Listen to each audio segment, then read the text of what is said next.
오늘 우리에게 주신 하나님의 말씀은 사도행전 2장 44절에서 45절 그리고 4장 32절 말씀입니다. 신약성경 190면에 있습니다. 이 시간 하나님의 말씀을 다 함께 봉독하겠습니다. 믿는 사람이 다 함께 있어 모든 물건을 서로 통용하고 또 재산과 소유를 팔아 각 사람의 필요를 따라 나눠주며 믿는 무리가 한 마음과 한 뜻이 되어 모든 물건을 서로 통용하고 자기 재물을 조금이라도 자기 것이라 하는 이가 하나도 없더라. 아멘. 이 시간에 신만교 원로 목사님 나오셔서 그리스도인의 재물관이라는 제목으로 말씀 전하실 때에 큰 은혜 받으시기를 바랍니다.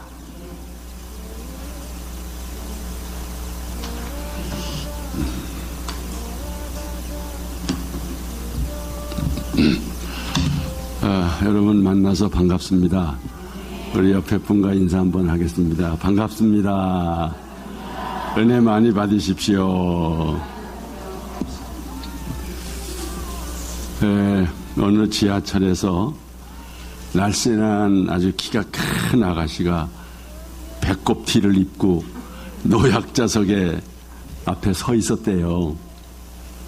그 노약자석에는 인자해 보이시는 할머니 한 분이 앉아 있었는데 이 아가씨는 배꼽이 자꾸 드러나니까 이렇게 붙잡고 있으니까 이거 보이지 않게 하려고 배꼽 티를 자꾸 밑으로 끌어내렸대요.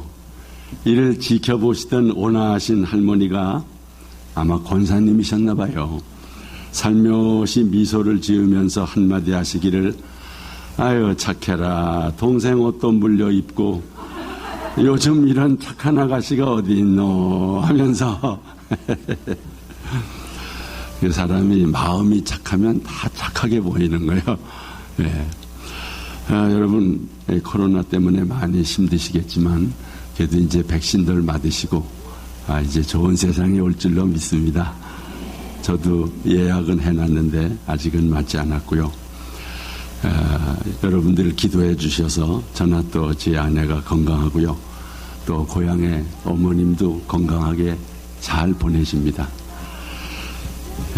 저희 참 작은 아버님 신창진 권사님 늘 앉아 계시다가 이제 하늘나라 가셨습니다. 10여 년 전 제가 작은 아버님께 복음을 전했습니다. 아버님 꼭 예수 믿으셔야 합니다. 사실 제가 6살 때 아버지가 돌아가셨기 때문에 저희 아버지나 진배 없으시죠. 대단히 고드신 분인데, 알았다. 네가 그러면 나도 예수 믿겠다. 네가 하는 교회 나가겠다. 그때부터 정말 잘 박힌 모처럼 변함없이 뒤돌아보지 않고 예수 믿고 세례받고 집사되고 권사되고 이렇게 믿음 생활 잘 하시다가 참 떠날 때도 그냥 말없이 아주 그냥 정말 요양원에 가시고 일주일도 안 되셔서 그냥 바로 깨끗하게 또 고생도 안 하시고 천국 가신 줄로 믿습니다. 우리 어머니도 건강하시고요. 요즘에는 늘 그러시듯이 4시쯤이면 이제 자야 되겠다. 그리고 침대에 가셔서 한잠 주무시고 제가 가만히 보면 6시쯤 일어나셔서 커튼을 걷습니다. 이젠 새 아침이다. 그래서 제가 전화를 걸면 어머니 한줌 주무셨습니까? 그러면 인사가 다르거든요. 아침 인사는 밤새 잘 주무셨죠. 근데 한숨 주무시고 나셨어요. 왜 지금이 아침이 아니야? 지금 아침이 아니죠. 지금 저녁입니다. 그럼 또 들어가서 자? 또 들어가서 주무셔야죠. 그래서 또 들어가서 주무시고 다음날 아침 한 5시 반이면 또 깨어 일어나서 지금이 진짜 아침입니다. 그러면 이제 그래도 아주 만족해 하셔요. 그냥 아주 만족하고 불평 없고 아주 아프신 데도 없고 그냥 그러시다가 그냥 하늘나라 가셨으면 참 좋겠다. 그런 마음을 갖고 있습니다. 참 이렇게 교회 오니까 여러 가지 달라진 모습이 보입니다. 우리 장로님들 또 우리 목사님들 중심해서 교회 건물 수리도 이렇게 잘하시고 또 교육관 수리도 잘하시고 오늘 또 이렇게 우리 성도들도 많이 모인 것 같아서 감사하고 우리 화평교회 점점 더 좋아지게 될 줄로 믿습니다. 예수님께서 부활하신 후 40일 동안 제자들과 함께 계시다가 승천해 가셨고요. 제자들은 예수님의 분부를 따라 마가 다락방에 모여서 마음을 같이 해서 전혀 기도에 힘썼습니다. 그때 주님이 약속하신 성령이 강림했습니다. 바람 같은 성령, 불 같은 성령이 임하자 제자들에게 놀라운 변화가 일어났습니다. 제자들에게 일어난 변화 가운데 참으로 놀라운 변화가 바로 이것입니다. 다 같이 믿는 사람이 다 함께 있어 모든 물건을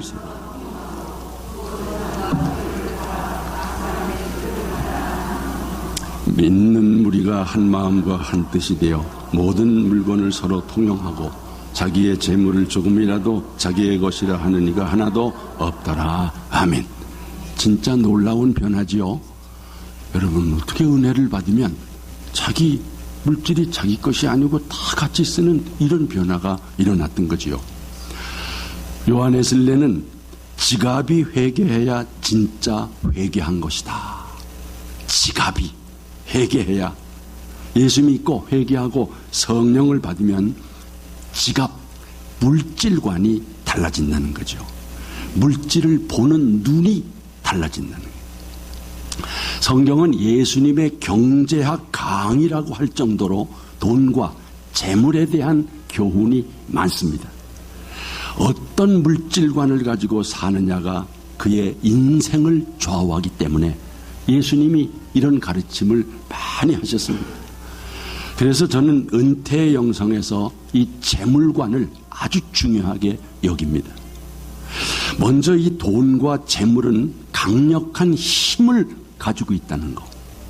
그러니까 이 물질이 세상을 지배하고 다스리는 거지요. 여러분 이 금력, 이 재력에 굴복당하지 않을 사람은 거의 없습니다. 이 금력과 함께 강력한 힘을 가지고 있는 것이 또 하나가 있는데 그게 권력입니다. 그래서 이 권력이라는 것도 올바로 쓰기가 대단히 어렵습니다. 조선시대를 보더라도 왕의 권력 주변에 이 가족 간의 피바람이 그치지 않은 이유가 바로 권력 때문이죠. 왕족 중에 제명을 다 산 사람이 없어요. 권력을 놓고는 부자지간, 형제지간도 없어요. 그냥 죽여요. 이 권력과 마찬가지로 재물, 금력 또한 엄청난 힘을 가지고 있습니다. 사람들은 돈을 하나님의 대체 신으로 믿고 의지합니다. 이 만몬의 신이 세상을 지배하는 거예요. 인간에게 가장 큰 비극은 돈이 하나님처럼 보인다는 거지요. 사람들은 돈이면 다다 이런 생각을 하며 돈의 지배를 받고 돈이 주인 노릇을 한다는 거예요. 돈이 주인이 되면 돈의 지배를 받는 돈의 노예가 되는 것입니다. 그런데 예수 믿고 성령 받으면 이 돈에 대하여 자유해집니다. 그게 바로 방금 전에 읽은 성경 본문입니다. 돈의 지배를 받지 않고 재물을 다스리면서 사는 거예요. 재물보다 크신 하나님을 믿는 믿음을 가졌기에 가능합니다. 그러나 믿지 않는 사람들은 이게 거의 불가능하다고 봐야 돼요. 그런데 예외가 있는 집안이 있었어요. 17세기 초반부터 20세기 중반까지 약 400년 동안 12대 동안 내려온 경주 채부잣집 이야기. 이 채부잣집의 재물관을 한번 들여다보십시오. 과거를 보되 진사 이상은 하지 마라. 진사는 오늘날 9급 공무원 정도, 아주 기본. 그러니까 그 이상 권력을 탐하지 말라는 거예요. 재산은 만석 이상을 모으지 마라. 이거 어떻게 과객을 후하게 대접하라.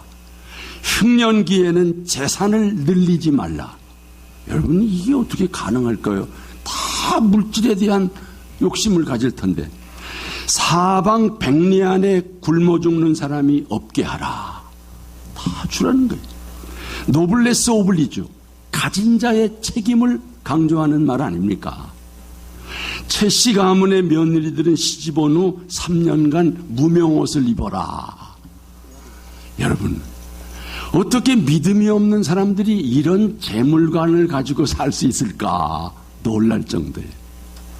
그럼에도 우리 하나님을 믿는 사람들이, 그것도 성령 충만한 그리스도인의 재물관이 이 사람들보다 못하면 안 된다는 거지요.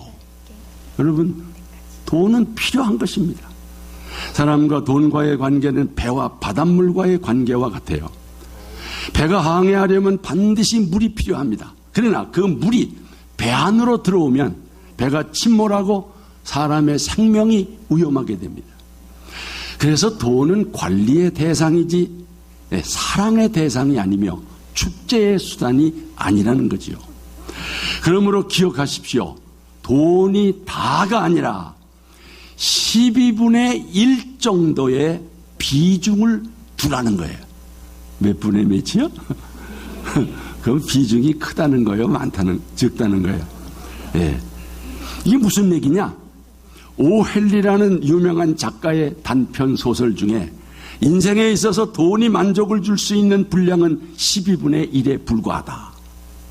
그 소설에 보면 끼니를 제대로 못 잇는 가난한 사람이 뜻밖의 엄청난 유산을 상속받게 됩니다.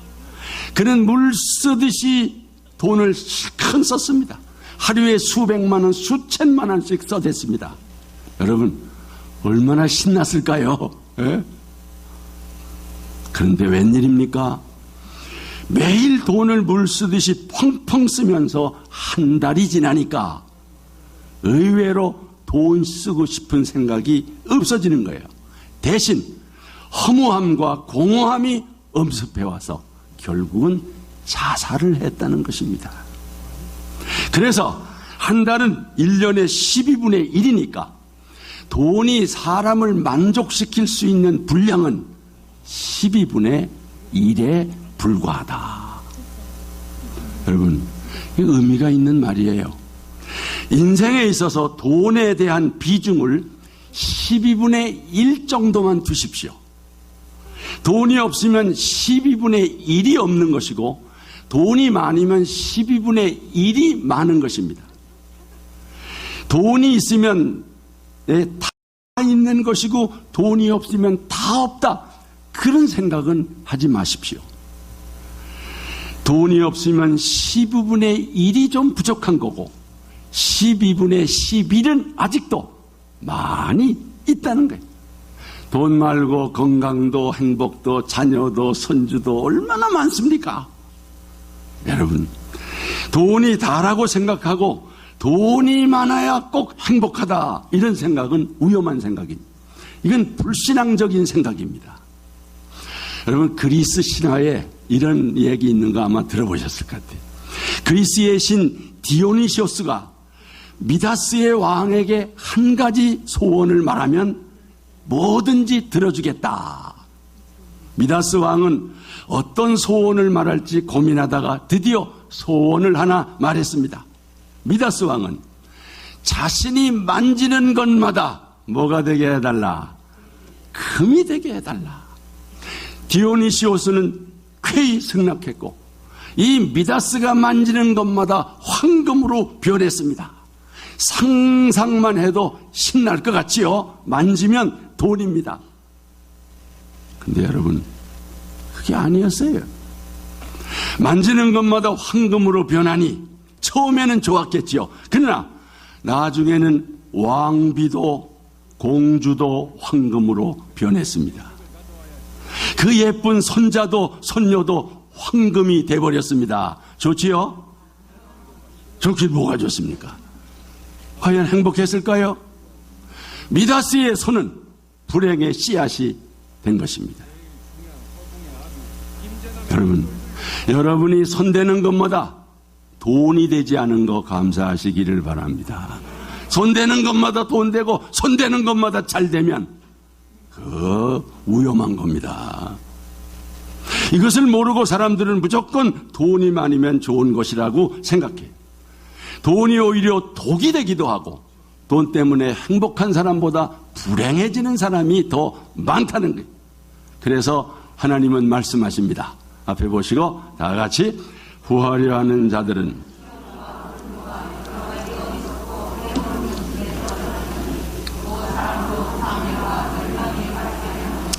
여러분, 돈보다 더 소중한 것이 얼마나 많은데 돈은 좀 부족해도 더 소중한 것이 여러분에게 많이 있다는 것을 기억하시기를 바랍니다. 그냥 돈이 있다고 다 없는 것처럼 그 소중한 것의 가치를 모르면 안 된다는 거예요. 어느 소설에 실렸던 이야기입니다. 한강 남쪽에 성실한 농부가 살고 있었어요. 그는 배추 농사를 지으면서 그런대로 평화로운 삶을 살았습니다. 그러던 어느 날 한강 이남이 서울로 편입되고 정부에서 강남을 새로운 개발지로 발표했습니다. 그래서 이 사람은 갑자기 그 드넓은 배추밭을 팔아서 큰 부자가 됐습니다. 하지만 그는 갑자기 들어온 그 많은 돈을 주체할 수가 없었어요. 그래서 술집에 드나들기 시작했고 그의 아내도 사치스러운 생활을 했고요. 자식들도 제멋대로 살면서 부모의 속을 무던히도 썩였습니다. 단란했던 가정은 점점 무너져 갔습니다.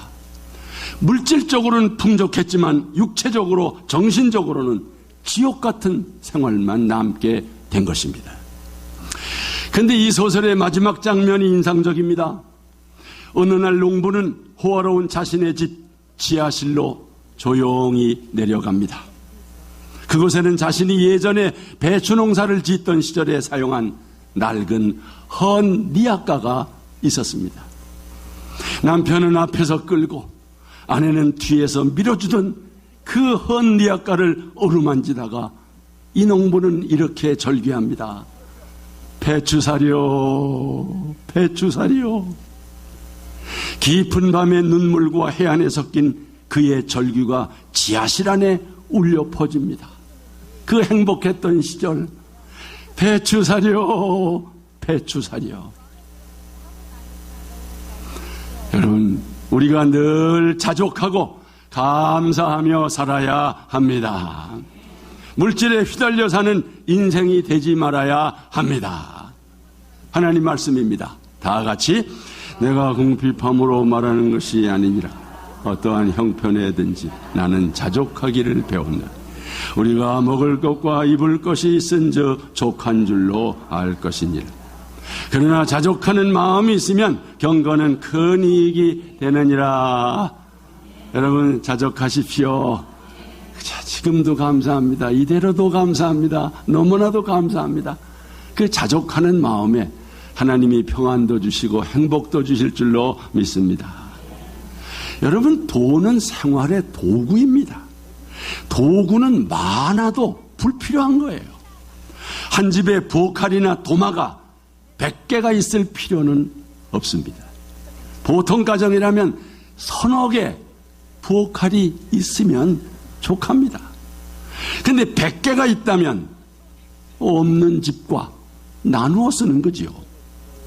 물질은 생활의 도구이니 필요 이상으로 쌓아놓는 것은 어리석은 것이다.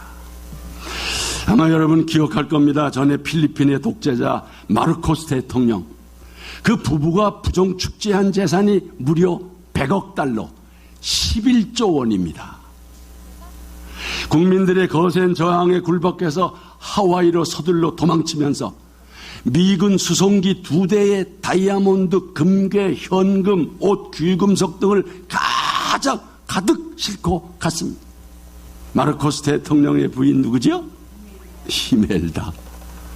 그의 의복과 장신구들이 얼마나 많은지 35벌의 밍크코트, 1200벌의 드레스, 1500개의 핸드복, 검은 브래지어 500여 장, 구두가 3000켤레. 이거 보십시오. 이 3000켤레. 여러분, 과연 그만큼 행복했을까요? 돈이 생활의 도구로서 잘 사용하면 생활에 편리를 주지만 잘못 사용하면 해를 끼치는 거예요. 돈 때문에 건강을 잃기도 하고 심지어 돈을 탐하다가 생명을 잃는 사람도 많습니다. 여러분, 이보다 더 큰 소탐대실이 어디 있습니까? 어찌 생명과 건강을 돈에 비하겠습니까? 또 돈을 탐하다가 가족을 상하게 하고 형제간에 불목하고 불화의 원인이 되기도 합니다. 성경은 돈을 탐하는 자는 자기 집을 해롭게 한다. 자, 이 말씀입니다. 다 같이 이익을 탐하는 자는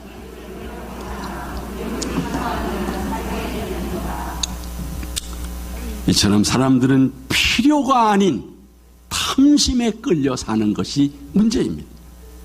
이런 사람은 평생 물질의 노예로 살 뿐 행복은 모르는 거지요. 여러분, 행복 공식 기억하십시오. 네. 행복이 뭐냐? 욕망분의 소유다.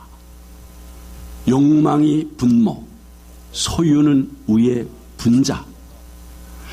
여러분, 왜 인간이 불행하다고 느낍니까? 인간의 이 욕망이 너무 무한한 데 비해 자기 소유와 재물이 유한하기 때문에 늘 부족함과 불만을 느끼는 거예요. 이렇게 무한한 욕심이 분노에 자리 잡게 되면 아무리 많은 것을 소유한 부자라도 행복할 수는 없다는 거지요. 가난한 사람들이 행복지수가 높은 것은 욕심이 없기 때문에, 잘 사는 나라 사람들이 행복지수가 낮은 것은 욕망이 크기 때문에, 우리나라 국민들도 이렇게 잘 사는데도 행복지수가 높아요, 낮아요? 낮아요. 왜요? 욕심 때문에, 욕망 때문에. 행복하기를 원하십니까? 욕심을 줄이시기를 바랍니다. 욕심을 줄이시는 거예요. 예? 탐심을 버려야 되는 것입니다. 나는 자연인이다, 이 프로 있잖아요. 그들 행복하다 그래요, 불행하다 그래요? 행복하다 그래요. 치료받았대, 치유받았대, 건강도 좋아지고. 왜 그럴까요? 마음에 뭘 버린 거야? 욕심을 버린 겁니다. 욕심을 버린 거예요. 그리고 자연 속에 들어와서 만족하다. 그냥 쓰러져가는 집도 천국처럼 느끼고, 예, 그러니까 행복한 거죠. 여러분, 사람들의 욕심은 끝이 없습니다.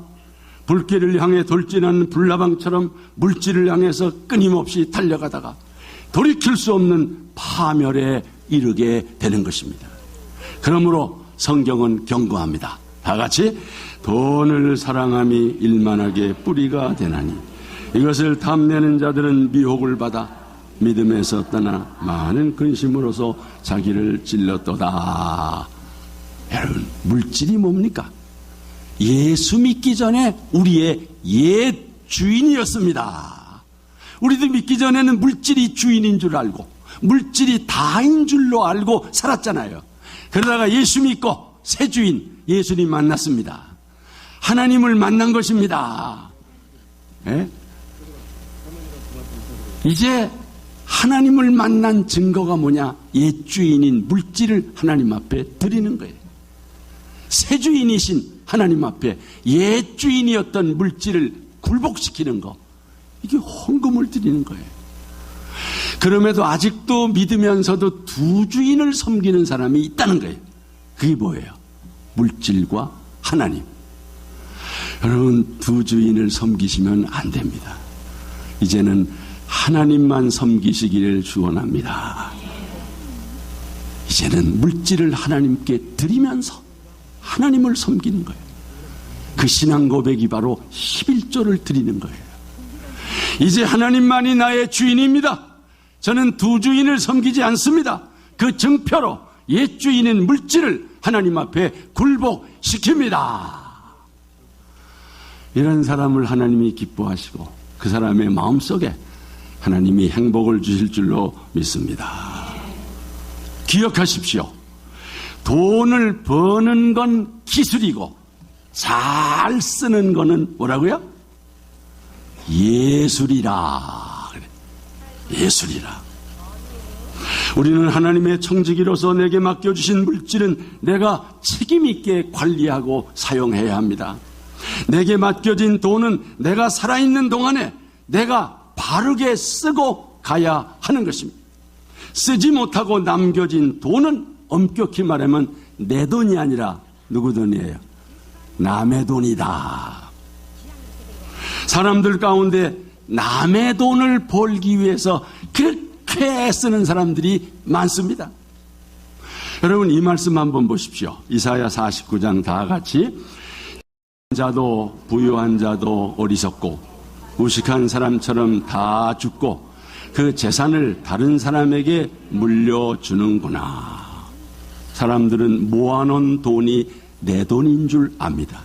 아닙니다. 내 돈은 내가 쓴 돈이고 쌓아놓은 돈은 내 돈이 아니라 남의 돈입니다. 물질은 쌓아놓으려고만 버는 사람들이 있어요.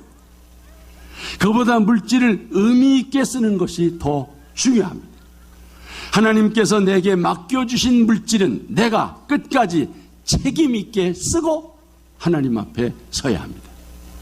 다 같이 쌓아두면 물질이고 사용하면 의미가 된다. 돈을 버는 건 기술이고 잘 쓰는 건 예술이다.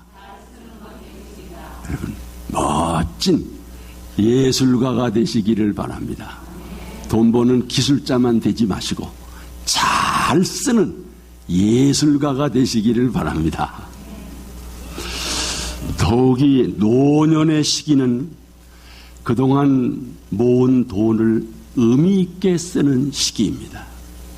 돈을 축적하거나 새로 투자하는 시기가 아니죠. 잘 관리하되 자식들에게 휘둘려 빈털터리가 되면 안 됩니다. 자녀들의 재정 문제는 이제 그들의 문제이니 더 이상 부모가 개의치 말아야 합니다. 지금까지 키우고 교육시켜준 것으로 할 일은 다 한 것입니다. 우리 청년들 그래요 안 그래요? 또 뭐 부모에게 또 뭐 기대합니까? 이제 여러분 정도 키워놓으면 이제 알아서 여러분이 하는 거예요. 네. 여러분 우리 어르신들도 그렇게 생각하면 돼요. 돈을 쓰지 않고 모아만 놓으면 소용없습니다. 죽을 때 가져갈 수 없습니다. 인생은 빈손으로 왔다가 빈손으로 돌아가는 공술의 공수고 인생입니다. 여러분 의인 욥의 고백 아닙니까? 다 같이 내가 태어날 때 아무것도 가져온 것이 없었으니 죽을 때도 아무것도 가져가지 못하리라. 빈손으로 와서 하나님께서 주시는 거 가지고 살다가 빈손으로 다시 돌아가는 것입니다. 그럼에도 그 모든 것이 내 것인 줄로 착각하면서 감사할 줄 모르고 사는 어리석은 인생인 것이죠. 성도 여러분, 수위에는 주머니가 없다라고 하는 말 아시지요? 네, 수위가 뭐예요? 돌아가실 때 입고 가는 거 수위 있잖아요. 선화를 한 손에 넣었던 헬라의 알렉산더 대왕은 죽음이 다가왔음을 알고 대신들을 모아서 이런 유언을 했다고 합니다. 내가 죽어서 입관할 때에 내 양손을 밖에 내놓아서 사람들이 다 볼 수 있게 하라. 천하를 한 손에 쥐었었던 알렉산더 대왕도 떠날 때는 빈손으로 간다는 것을 보여주고 싶소. 어차피 우리는 빈손으로 갑니다. 다만 빼앗겼느냐 아니면 내가 썼느냐의 차이입니다. 하나님 앞에서 쓰지 않은 것은 빼앗긴 것입니다. 빼앗긴 인생은 실패한 인생이고 책임있게 쓴 인생이 성공한 인생입니다. 하나님이 맡겨준 것 중에 이 쓰고 남은 것은 어떻게 처리해야 되느냐. 여러분, 유산 안 남기기 운동이라는 게 있어요. 청교도들이 남겨준 중요한 전통 가운데 하나인데 유산을 남기지 않는 것, 이게 청교도들의 전통이에요. 정확하게 말하면 유산을 자녀들에게 물려주기보다 교회에 헌납하거나 아니면 사회에 환원하는, 이게 청교도의 아름다운 전통이라는 거예요. 유산을 자녀들에게 물려주지 않는 것이 왜 중요하냐? 자녀들이 부모의 유산을 의지하기보다 하나님을 의지하게 하고 자기의 인생을 스스로 개척하게 한다는 거죠. 또 유산으로 인한 가족 간의 다툼과 이 분쟁을 방지할 수 있다는 것입니다.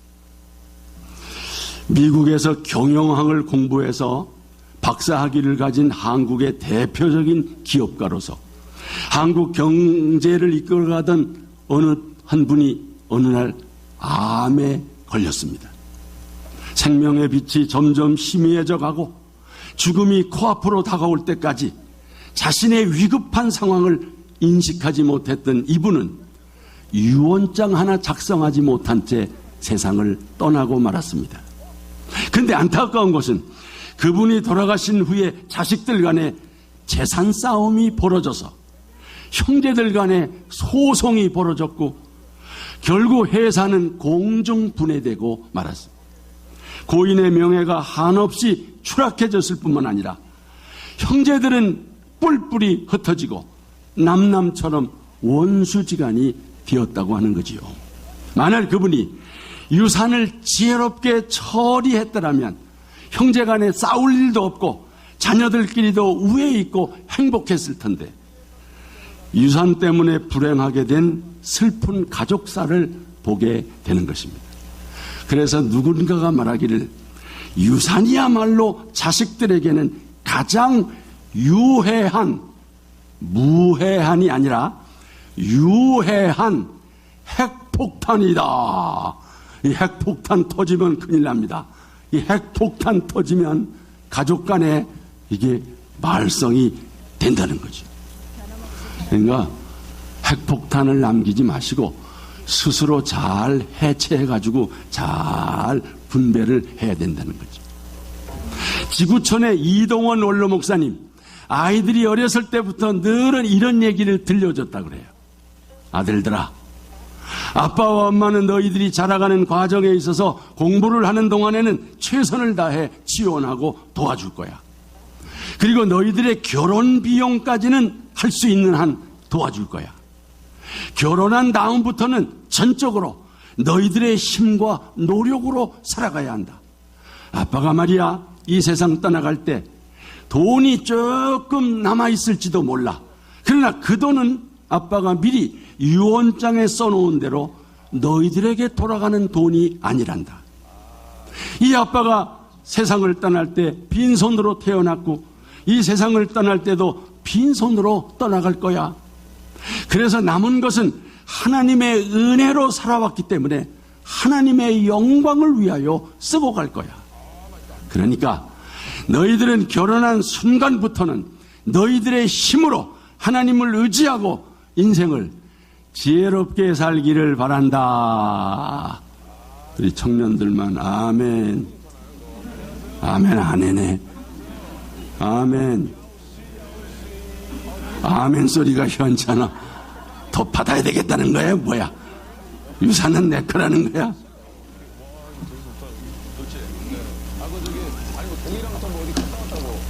이렇게 자녀들이 부모를 의지하는 끈을 일찍부터 끊음으로써 독립적인 삶을 살아갈 수 있도록 하는 것. 결혼이라고 하는 것은 부모를 떠나 스스로 독립하는 거 아닙니까? 사람이 그 부모를 떠나 아내와 합하여, 이게 성경 아닙니까? 끝으로 물질을 어떻게 쓰는 것이 최선일까? 나눔과 봉사의 삶이 최선의 삶입니다. 그리스도인의 재물관에 관해서 요한에슬레 목사의 설교 세대지 잘 아시죠? 이게 무슨 소리예요? 어디서 방송이 나오나 봐.